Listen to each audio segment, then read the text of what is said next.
कैसे एक्शन हो रहा है जमाखोरों पर योगी का चाबुक। अब देखिए जमाखोरों ने चीनी जमा की, तो ये आप देख रहे हैं मुजफ्फरनगर प्रशासन ने छापा मारा है, रेड की है मुजफ्फरनगर में।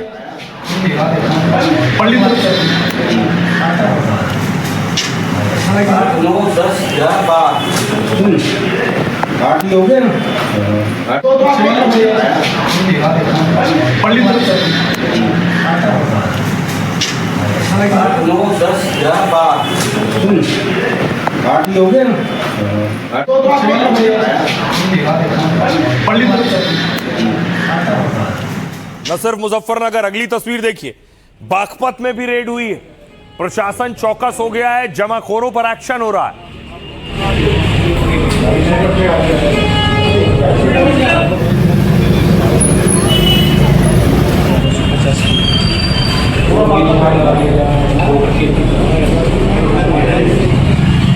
चीनी गोदामों पर शहर शहर छापेमारी हो रही है, चीनी के जमाखोरों को कसा जा रहा है। अब ये तस्वीर देखिए, न सिर्फ चीनी, दूसरे खाद्य पदार्थों पर भी एक्शन हो रहा है। पनीर देखिए, नकली पनीर पकड़ा गया, उस पर भी कार्रवाई हुई।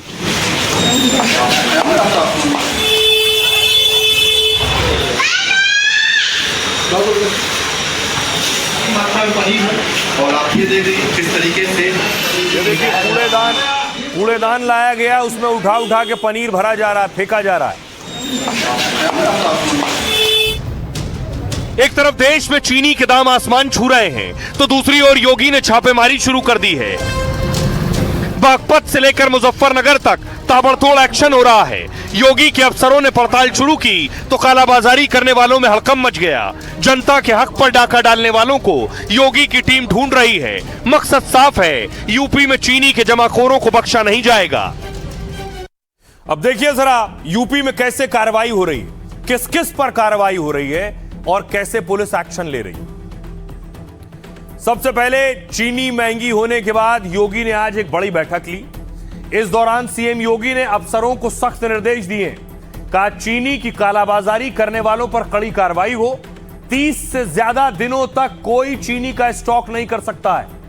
योगी ने कहा कि एक समय में यूपी में कोई भी डीलर अगर 400 टन से ज्यादा स्टॉक रखे तो उस पर एक्शन हो। योगी के साफ निर्देश हैं कि बाजार में सप्लाई रुकनी नहीं चाहिए, ताकि लोगों पर चीनी की किल्लत या महंगाई का असर न पड़े। नियम के खिलाफ भंडारण न हो, इसकी निगरानी की जाए। सीएम के आदेश के बाद बागपत में अफसर फील्ड पर उतर गए। एसडीएम और सीओ ने एक चीनी गोदाम पर छापा मारकर पड़ताल की। मुजफ्फरनगर में चीनी व्यापारियों पर रेड मारकर स्टॉक की जांच की गई। संभल में कालाबाजारी रोकने के लिए प्रशासन ने स्टॉक चेक किया। बरेली और नोएडा के डीएम ने बैठक कर स्टॉक की जानकारी ली है। सीएम ने गड़बड़ी पर एस्मा के तहत एक्शन की बात कही है। एस्मा का मतलब होता है आवश्यक सेवा अधिनियम, यानी जो देश या राज्य में जरूरी चीजों सेवाओं की सप्लाई होती है, उस पर अगर जमाखोरी करता है, इस कानून का उल्लंघन करने पर सरकार एक्शन ले सकती है। आरोपी को गिरफ्तार और दोषी पाए जाने पर सजा हो सकती है। एस्मा के तहत 6 महीने तक की कैद या जुर्माना या फिर दोनों हो सकता है। तो योगी की कोशिश है कि उत्तर प्रदेश में चीनी के दाम ना बढ़ने पाए, जमाखोरी ना हो। योगी ने एक बात और कही है कि यूपी में चीनी पर्याप्त है, कोई कमी नहीं है चीनी की। स्टॉक देखिए जरा चीनी का क्या है। चीनी का स्टॉक यह है कि चीनी मिलों में चीनी जो रखी है वो है 179 लाख क्विंटल चीनी मिलों में। इसके अलावा देखिए निजी चीनी मिलों में 150 लाख क्विंटल चीनी है निजी चीनी मिलों में, और निजी चीनी मिलों में लगभग 23 लाख क्विंटल है, और दूसरी चीनी मिलें जो हैं उनमें 5 लाख क्विंटल हैं। कुल मिलाकर चीनी की कोई कमी नहीं है, यह कहना है सीएम योगी का। सुनिए जरा योगी के मंत्री क्या कह रहे हैं। उत्तर प्रदेश में इस वर्ष भी 90 लाख मीट्रिक टन से ज्यादा चीनी पैदा हुई। आज उत्तर प्रदेश में हमारे पास 179 लाख मीट्रिक टन चीनी मौजूद है। उत्तर प्रदेश में चीनी का जो खर्चा है वो 4 लाख मीट्रिक टन प्रति माह है। हमारे पास आज भी 150 लाख मीट्रिक टन चीनी अधिक है। सभी जिलाधिकारियों को माननीय मुख्यमंत्री जी वीसी कर रहे हैं। सभी जिलाधिकारियों को ये निर्देश दे दिए गए हैं कि किसी भी कीमत पे काला बाजारी चीनी की नहीं होनी चाहिए, और ये जो एक भ्रम पैदा किया जा रहा है, ये भ्रम दूर होना चाहिए। गन्ना मंत्री को आपने सुना। आइए अब आपको दिखाता हूं, समाजवादी पार्टी इस पर विरोध कर रही कि चीनी के दाम बढ़ रहे हैं। आज सड़कों पर उतरी थी और समाजवादी पार्टी सस्ती चीनी बेच रही थी।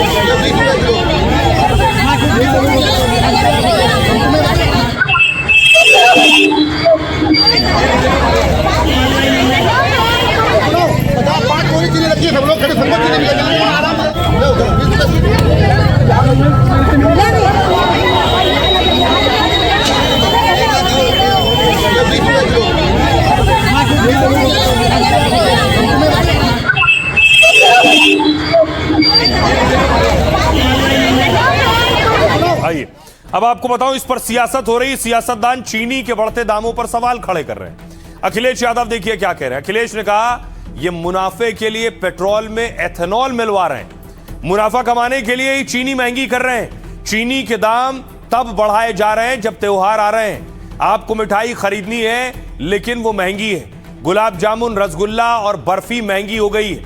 मल्लिकार्जुन खड़गे ने कहा त्योहारों से पहले चीनी की मिठास में कड़वाहट घुल गई है, क्योंकि 3 महीने में चीनी करीब 40% महंगी हो गई है। जनता पर पड़ी मार, महंगाई की मार का जिम्मेदार आखिर कौन है? चीनी की कमी है और सरकार विदेश से चीनी मंगा रही है। यह कैसा आत्मनिर्भर भारत है जहां आयात करना पड़ रहा है, दूसरी तरफ गन्ने को पेट्रोल में मिलाने के लिए एथेनॉल में झोंक रहे हैं। भारत दुनिया का बड़ा चीनी उत्पादक और निर्यातक देश है, लेकिन आज चीनी का स्टॉक 9 साल के निचले स्तर पर क्यों है? अरविंद केजरीवाल कह रहे हैं देश में चीनी की कीमतें बेतहाशा बढ़ रही हैं, क्योंकि देश में चीनी की भारी कमी हो गई है, क्योंकि गन्ने से मोदी जी ने एथेनॉल बना दिया है। करीब 30 लाख टन चीनी के गन्ने से एथेनॉल बना दिया गया है। मोदी जी कह रहे हैं एथेनॉल बनाकर विदेशी मुद्रा बचाई है, लेकिन उसी विदेशी मुद्रा से अब चीनी आयात कर रहे हैं। केंद्र सरकार ने कहा कि महंगी चीनी को एथेनॉल से जोड़ने को गलत बताया है। एथेनॉल के चलते ऐसा होने के दावे का खंडन किया है। कहा कि एथेनॉल का बड़ा हिस्सा खराब अनाजों से बन रहा है, उसका गन्ने से कोई ताल्लुक नहीं। सुनिए सियासतदानों को। दिल्ली लखनऊ में बीजेपी की सरकार है। अब आप सोचिए चीनी कितनी महंगी हो गई, और तब महंगी हो गई जब त्योहार आ गया है, आपको मिठाई खरीदनी पड़ेगी। और एक हिसाब किताब लगाओ कि अगर आपका गुलाब जामुन कितना महंगा हो गया होगा, रसगुल्ला कितना महंगा हो गया होगा, बर्फी कितनी महंगी हो गई है। आज हर चीज महंगी हो रही है, डीजल, पेट्रोल, सब कुछ महंगा। जितना प्रोडक्शन अपेक्षित था उसकी बनिस्बत इस बार इतना ना होना एक कारण रहा है, पर मैं मानता हूं कि ये एक टेम्पररी फेज है। बहुत जल्द इसको नियंत्रित कर लिया जाए। चीनी के जो इंपोर्ट की बात हो रही है वो इसलिए हो रही है क्योंकि इतना लो आउटपुट हुआ है। लो आउटपुट के चलते आपने अपने इथेनॉल E20 के लिए आपने उसका इस्तेमाल किया है, डाइवर्जन किया है, और उसका भार कौन भुगतेगा? जनता ही भुगतेगी। मांग के अनुसार जब पूर्ति को करना है तो सरकार को कुछ आयात भी करना पड़ेगा, कुछ और उपाय करने होंगे। थोड़े दाम अगर बढ़े हैं तो इसका मतलब एथेनॉल नहीं है, क्योंकि एथेनॉल के तुलना में देखो जो 12% की खपत होती थी एथेनॉल की वो घट के 9% रह गई है, यानी एथेनॉल का प्रयोग कम हुआ है। तो कीमत की वृद्धि को एथेनॉल से जोड़ना ये न्याय संगत नहीं है। और अब आपको बताऊं कि आपकी थाली में, आपके किचन में कौन कौन सी चीजों के दाम बढ़ गए हैं और क्या वजह है इसके पीछे। सबसे पहले देखिए चीनी 5 जुलाई को 45 रुपए किलो मिल रही थी, अब 21 अगस्त के दाम है 65 रुपए किलो, 45 से 65 पहुंच गई। चावल के दाम 5 जुलाई को 90 रुपए किलो थे, 21 अगस्त को दाम 100 रुपए प्रति किलो पहुंच गए। अरहर दाल 120 रुपए किलो से 150 रुपए किलो पहुंच गई है। चाय पत्ती जो 5 जुलाई को 380 रुपए किलो थी, वो 21 अगस्त को 456 रुपए किलो पहुंच गई। इसके अलावा चना जो 80 रुपए किलो था वो 85 रुपए प्रति किलो पहुंच गया है। सरसों तेल 160 रुपए किलो से पहुंच गया है 190 रुपए किलो। काजू 5 जुलाई को 1000 रुपए किलो था और 21 अगस्त को 1500 रुपए किलो पहुंचा है, यानी 500 रुपए की बढ़ोतरी हुई। बादाम 5 जुलाई को 800 रुपए किलो मिल रहा था, 21 अगस्त को 1100 रुपए किलो हो गया है। आलू पिछले हफ्ते 20 रुपए किलो था, 21 अगस्त को दाम 25 रुपए किलो तक पहुंच गए। प्याज 30 रुपए किलो था, 60 रुपए किलो तक पहुंच गया है प्याज अलग अलग जगहों पर। टमाटर पिछले हफ्ते 30 रुपए किलो थे, 21 अगस्त को दाम 30 रुपए किलो, यानी टमाटर के दामों में बढ़ोतरी नहीं हुई है। भिंडी पिछले हफ्ते 30 रुपए किलो थी, 21 अगस्त को 60 रुपए किलो। फूल गोभी 60 रुपए किलो से 100 रुपए किलो तक पहुंच गई है। लौकी 40 रुपए से 60 रुपए किलो पहुंच गई है। अदरक 240 रुपए किलो से 21 अगस्त के दाम थे 280 रुपए किलो। खीरा 40 रुपए किलो मिल रहा था, अब 50 रुपए प्रति किलो मिल रहा है। वहीं करेला 60 से 80 रुपए किलो पहुंच चुका है। सहजन की फली 80 रुपए किलो थी, 160 रुपए प्रति किलो हो गई है।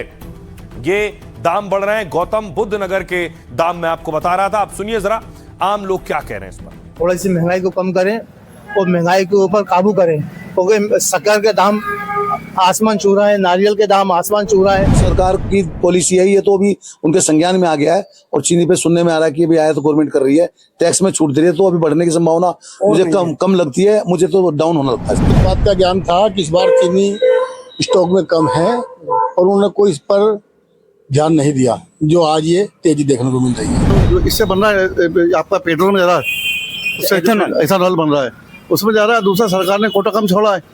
तीसरा उत्पादन में गिरावट है शक्कर की सेल 20% रखी, 20% सेल घट गई है, 80% घट गई। महाराष्ट्र में और यूपी में भारी बारिश की वजह से फसल खराब होने की वजह से भी, और कुछ पेट्रोल में इथेनॉल में काम में ले रहे हैं, इसके लिए हर चीज़ में 20 रुपए किलो की मीठे में बढ़ोतरी होगी। वक्त हर चीज़ महंगी है, महंगाई से त्रस्त पब्लिक है। और आइए यूपी से ही एक और बड़ी खबर है। यूपी से जो तस्वीर आई सामने, उससे पहले आपको बताऊं, डीजे को लेकर कांवड़िया और पुलिस आमने सामने भिड़ गए। ये बवाल क्यों हुआ ये आपको बताऊंगा, पहले तस्वीर देखिए जरा।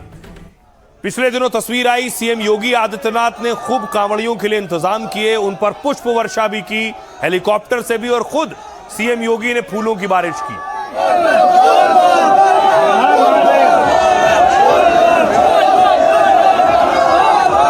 लेकिन कुछ तस्वीरें ऐसी आई जिन्होंने चिंताएं बढ़ाई और विचलित किया। ये तस्वीर देखिए, डीजे चल रहा था, डीजे पर डांस हो रहा था, पुलिस वहां मौके पर मौजूद थी।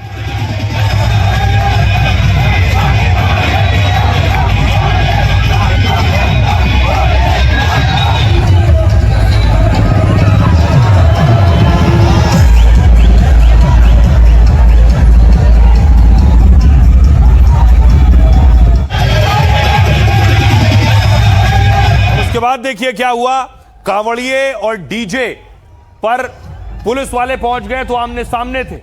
पुलिस वालों के साथ धक्का मुक्की शुरू हो गई।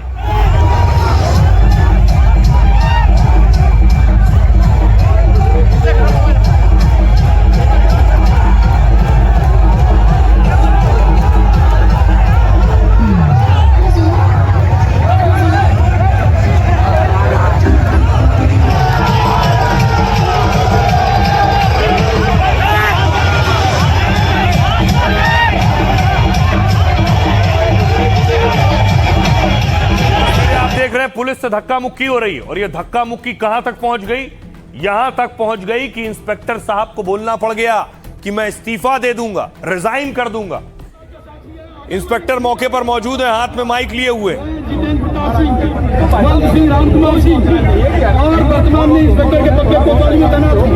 ईश्वर इस बात का साक्षी है, अगर मैंने किसी कांवड़िया के साथ संपर्क किया है तो मैं थोड़ी हो जाऊँ, और ईश्वर इसका न्याय करेगा। रिजाइन करता हूँ, रिजाइन करता हूँ, रिजाइन करता हूँ, रिजाइन करता हूँ। मैंने आपसे कहा कि किसी सिपाही ने जितेंद्र प्रताप सिंह, राम कुमार सिंह और वर्तमान में इंस्पेक्टर के पद पर कोतवाली में तैनात। कि देखिए कैसे उसके बाद एडीएम मौके पर पहुंचे और एडीएम माफी मांग रहे हैं। एडीएम के आश्वासन पर कांवड़िए माने हैं, एडीएम साहब खुद हाथ जोड़कर खड़े हुए। देखिए सर, इधर देखिए,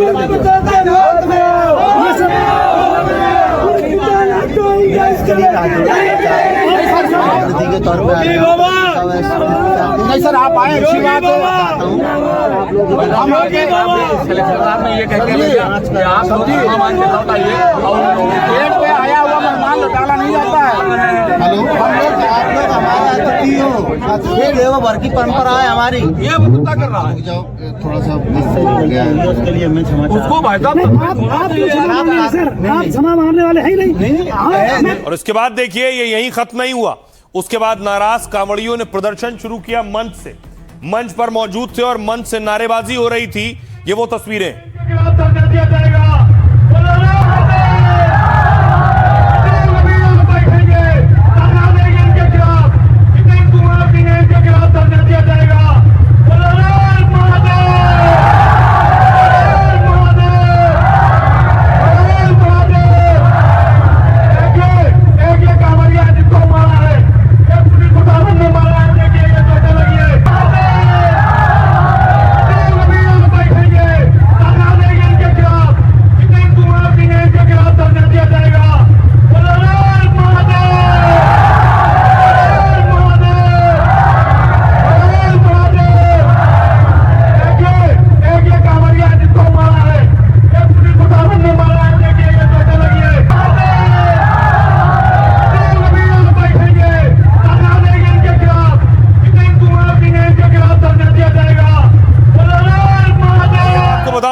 ये पूरा बवाल क्या है, हुआ क्या आखिर? ये तस्वीर आप देख रहे हैं। कन्नौज में कांवड़ यात्रा में डीजे को लेकर विवाद हुआ। पुलिस ने कांवड़ियों को डीजे आगे ले जाने से रोका तो हंगामा शुरू हो गया। कहासुनी इतनी बढ़ गई कि कांवड़िये सड़क पर बैठ गए। कांवड़ियों ने मंच पर कोतवाल के निलंबन की मांग करते हुए कहा कि जब तक कोतवाल निलंबित नहीं होंगे जलाभिषेक नहीं होगा। लगभग 2.5 घंटे तक हंगामा हुआ और झड़प की स्थिति बन गई। पुलिस अधिकारी ने मौके पर पहुंचकर मामला शांत करने की कोशिश की। एडीएम और एएसपी ने कांवड़ियों को कार्रवाई का भरोसा दिलाया है। उन्होंने कहा जो भी दोषी होगा उसके खिलाफ एक्शन लिया जाएगा। इस बीच कन्नौज कोतवाल ने भी अपने इस्तीफे का ऐलान कर दिया है। उन्होंने कहा अगर मेरी गलती है तो मेरा सिर और आपका जूता बराबर है। मैं भी सनातनी हूं, मैंने किसी कांवड़िये का अपमान नहीं किया है। दरअसल यूपी में कांवड़ यात्रा में डीजे बजाने को लेकर नियम है। डीजे की ऊंचाई अधिकतम 12 फीट, आवाज 75 डेसिबल से ऊपर ना हो। दावा है कि इन्हीं मानकों के आधार पर पुलिस ने यात्रा को रोका, लेकिन बाद में बातचीत के बाद कांवड़ यात्रा रवाना कर दी गई। सुनिए क्या कुछ कह रहे हैं। अनाउंसमेंट कर रहा हूं, शपथ के साथ अनाउंसमेंट कर रहा हूं, अगर मैंने कोई गलती की है तो मेरा सर और आपका जूता बराबर। मैं रिजाइन कर रहा हूं। मैं पूरे समाज के साथ कह रहा हूं, अगर इनकी ये है कि मैंने, अगर ईश्वर साक्षी है, मैंने किसी कांवड़िये का अपमान किया है तो ईश्वर इसका न्याय करेगा। और आप कहते हैं मैं अभी रिजाइन करता हूं इतने समाज के सामने, मैंने कुछ भी गलत नहीं किया। लालू जो है कांवड़ लेके आए थे हरदोई से, तो क्योंकि संख्या ज़्यादा थी और जो डीजे वगैरह के और झंडा वगैरह वो ऊंचे थे, तो धक्का मुक्की में कुछ बात हो गई। संदर्भ में फिर बातचीत की है, सब लोग जो है मान गए और जिस व्यक्ति की गलती है उसकी जांच करवा के जो भी दोषी होगा उसको करना। अब आइए देखिए, खबरों में आगे बढ़ूं उससे पहले एक और तस्वीर आपको दिखाता हूं कि कैसे यूपी में ही देखिए, यूपी में अखिलेश ने योगी आदित्यनाथ पर हमला किया और इस हमले का जवाब सीएम योगी ने भी अखिलेश यादव को दिया है। अखिलेश यादव दरअसल बोल रहे थे, उससे पहले योगी आदित्यनाथ ने अखिलेश पर क्या कुछ कहा और खासतौर से पीडीए को लेकर आजकल बवाल चल रहा है। देखिए जरा। सीएम योगी ने कहा कि गिरगिट की तरह रंग बदलने वाले लोग कैसी परिभाषा करते हैं। पी की परिभाषा पहले पिछड़े से, फिर पी की परिभाषा पंडित से, और आप देखना एक दिन वो पी की परिभाषा पाकिस्तान कर देंगे। कल्याण सिंह के निधन पर सपा के मुखिया ने श्रद्धांजलि नहीं दी। उन्होंने जो किया वो जाति अपमान है, हर हिंदू का अपमान है। ये लोग वैसे गिद्ध हैं कि जिस पेड़ पर चढ़ेंगे उसी को सुखा डालेंगे। अखिलेश यादव ने जवाब दिया, अगर पी से पाकिस्तान हो गया तो बीजेपी मतलब भाग जाओ पाकिस्तान। पीडीए से घबराए हैं इसलिए इसकी परिभाषा बदल रहे हैं। जितनी इनकी पीड़ा बढ़ेगी उतना पीडीए आगे बढ़ेगा। पीडीए का मतलब यह भी है कि प्रेम, दया और अपनापन। समाजवादी जितना प्रेम, दया और अपनापन से लोगों को जोड़ेंगे, पार्टी उतनी ही मजबूत होगी, भविष्य में ऐतिहासिक सरकार बनाएगी। सुनिए क्या कुछ कह रहे हैं अखिलेश यादव और दूसरे सियासतदान। क्रिकेट की तरह रंग बदलने वाले लोग कैसे परिभाषा करते हैं। पी की परिभाषा पहले पिछड़े से, फिर पी की परिभाषा पंडित से, और आप देखना एक दिन वे पी की परिभाषा पाकिस्तान से भी कर देंगे। पी का मतलब पाकिस्तान। अगर मैं यूं कहूं बीजेपी भाग जा पाकिस्तान, या यूं कहूं कि भाग जाओ पाकिस्तान, और पीडीए से घबराए हुए हैं, इसीलिए पीडीए की परिभाषाएं बदल रहे हैं। वो जितनी पीड़ा बढ़ेगी उतना पीडीए आगे बढ़ेगा। समाजवादी पार्टी की कथनी करनी में पूरी तरह से कोई मेल नहीं है। ये चुक चुकी पार्टी है और उत्तर प्रदेश के विकास के लिए ये पूरी तरह से मैं कह सकता हूं कि गड्ढे में डालने वाली पार्टी है। पूरी तरह से कंफ्यूज्ड हैं। कहीं किसी मंच पर पीडीए का कुछ अर्थ करते हैं, या पंडित सामने दिखाई दे जाता है तो पी का अर्थ पंडित कर लेते हैं, और कोई पत्रकार पंडित सामने आता है, पूछ रहे अपना नाम बताओ, अरे नाम बताओ अपना क्या है, उसे बेइज्जत करते हैं। अच्छा मिश्रा हो तो उसे बेइज्जत करते हैं। तो वो खुद कंफ्यूज हैं कि पीडीए का अर्थ क्या है। तो जो स्वयं कंफ्यूज है वो समाज को क्या मार्गदर्शन करेगा। प्रदेश में चल रहा है पीडीए, पीट देगा यहीर, पीट देगा अल्पसंख्यक, और अखिलेश जी उसका गवाही देते हैं। पीडीए का फार्मूला इसी नाते वो बोलते बोलते किसी दिन पीडीए पी से कह देंगे पाकिस्तान हो गया, और सबको लेके पाकिस्तान जाने लगेंगे। अब देखिए उत्तर प्रदेश में 27 में चुनाव है। अब 27 में चुनाव है, इसलिए हर तरह के साम दाम दंड भेद सब आपको देखने को मिलेंगे, और सब एक दूसरे पर किसी न किसी वजह से किसी न किसी बहाने अटैक करेंगे। अब एक और नया हमला हुआ। अखिलेश के चवन्नी वाले तंज पर जयंत चौधरी ने पलटवार किया। आरएलडी के मुखिया और केंद्रीय मंत्री ने एक्स पर पोस्ट लिखा, उन्हें कुछ सस्ते शब्द बोलने ही थे तो मेरा नाम लेकर बोलते। जयंत चौधरी अखिलेश को कह रहे हैं जाट समाज को टारगेट करना और कहना एबीसीडी हमने सिखाई है, यह अहंकार है, और मैं मानता हूं कि ऐसा आचरण सिर्फ पतन लाता है। दरअसल अखिलेश यादव ने हाल में जयंत चौधरी पर तंज कसा था। उन्होंने कहा हमने चवन्नी को रुपया बना दिया, फिर भी लोग छोड़ गए। अखिलेश का तंज जनवरी 2022 के जयंत चौधरी के बयान से जोड़ा गया। तब सपा और आरएलडी पार्टियों ने साथ मिलकर यूपी का चुनाव लड़ा था। अब अखिलेश के हालिया बयान और पश्चिमी यूपी की सियासत गर्मा गई है, क्योंकि पश्चिमी यूपी की राजनीति में जयंत चौधरी सिर्फ एक नेता नहीं बल्कि लंबे समय से जाट और किसान राजनीति के महत्वपूर्ण अंग हैं। ऐसे में जयंत पर की गई टिप्पणी को आरएलडी जाट अस्मिता से जोड़ रही। यही वजह है कि विवाद अब निजी राजनीतिक तंज से आगे निकल गया है और जाट बनाम यादव वाली सियासी लड़ाई की तरफ जाता हुआ दिख रहा है। इस लड़ाई में मायावती ने भी एंट्री ली है और अखिलेश पर भी हमला किया है। मायावती ने अखिलेश के बयान को पूरे जाट समाज का अपमान बताया और कहा सपा के मुखिया को पूरे जाट समाज से माफी मांगनी चाहिए। सुनिए क्या कुछ कह रहे हैं सियासतदान। मैं अगर कुछ कहूं तो उसमें भी नाराजगी है, कोई पुरानी बात याद दिला दूं तो ये भी बुरा लगता है, और मैं ये कहूं कि अब आपको ज्यादा सीटें मिलने वाली हैं वो भी बुरा लग रहा है। दूसरे दल हैं और जिनकी भागीदारी बढ़ाने की बात हो रही है, हम उनसे भी चाहते हैं कि उनकी भागीदारी बढ़े, इसमें बुरा मानने की क्या बात है। चौधरी चरण सिंह भी किसानों के मसीहा रहे हैं, किसान नेता रहे हैं। चौधरी अजीत सिंह ने पूरा जीवन किसानों को दिया है, उनके बेटे और वो भी किसान नेता के बारे में चवन्नी ठंडी की बात करना ये समाजवादी पार्टी के नेताओं को शोभा नहीं देता। स्वाभिमान, मेहनत, त्याग किसान का संरक्षण है, और ऐसे समाज को आप अपमानित कर रहे हैं। चौधरी चरण सिंह जी ने मुलायम सिंह जी को नेताजी बनाने का काम किया, और आज आप पूरे समाज को कटघरे में खड़ा कर रहे हैं। यह अत्यंत दुर्भाग्यपूर्ण और दोषपूर्ण मानसिकता को दर्शाता है। जयंत जी, आप हमारे नेता चौधरी चरण सिंह जी के पोते हैं, आपको हल्के शब्दों का इस्तेमाल नहीं करना चाहिए था जैसा आपने कहा, क्योंकि वही हल्के शब्द अगर आपने उस समय नहीं इस्तेमाल किए होते तो लोग चवन्नी अठन्नी रुपया नहीं करते।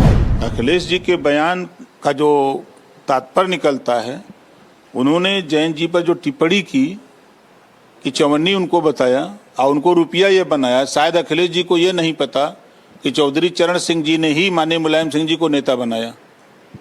ये उनको इतिहास पढ़ना चाहिए बोलने से पहले, लेकिन वो मानसिक संतुलन खो बैठे हैं।